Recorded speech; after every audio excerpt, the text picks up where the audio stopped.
En tant que formatrice spécialisée en communication gestuelle associée à la parole, justement les signes avec les bébés, on peut le voir dès tout petit en fait, même s'ils n'ont pas cette capacité de parler, ils ont cette capacité de signer et quand on utilise cet outil notamment, c'est absolument merveilleux parce qu'ils ont le moyen de s'exprimer en fait déjà tout petit juste avec des signes.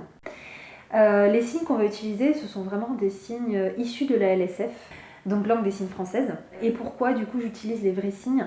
Il y a plusieurs raisons, mais la raison principale, j'ai envie de dire, c'est par respect pour la communauté sourde. C'est super important de respecter leur langue et donc de ne pas modifier les signes.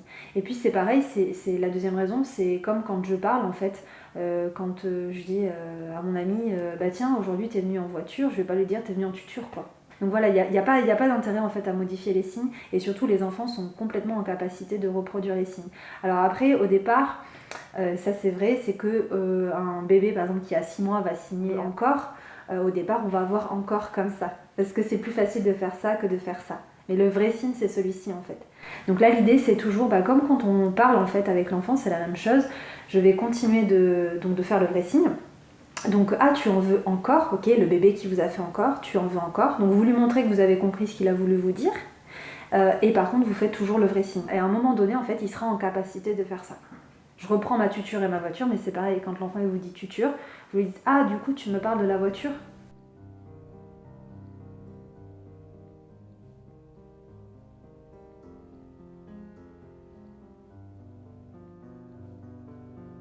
Quand je dis merveilleux, c'est qu'il va vraiment permettre à l'enfant de s'exprimer. Ça va leur permettre, donc encore une fois, de créer ce lien avec l'adulte.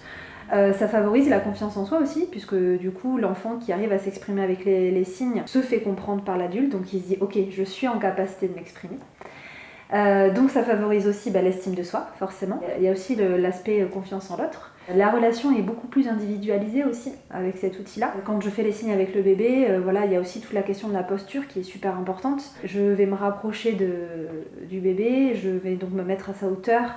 Je vais prendre le temps de parler aussi, ça c'est super important avec cet outil, c'est qu'on prend davantage le temps de communiquer, puisque je vais dire est-ce que tu veux manger, est-ce que tu veux ton doudou par exemple, il y a vraiment tout cet aspect-là.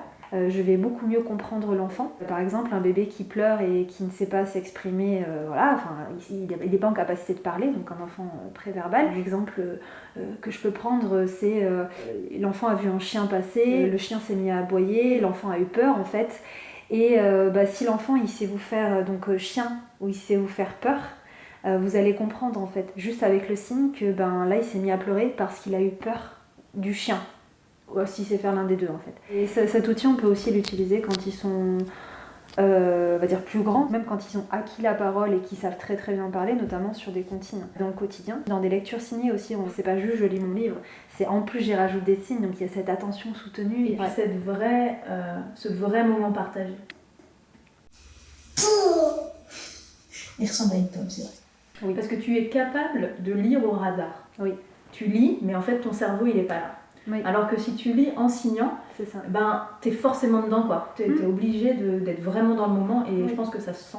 Oui, complètement. L'enfant le sent. Oui, complètement. Il y a la question effectivement de la disponibilité. Ouais. Cet outil-là, il permet en fait au final dans la communication de rendre l'enfant acteur au même titre que nous dans la communication.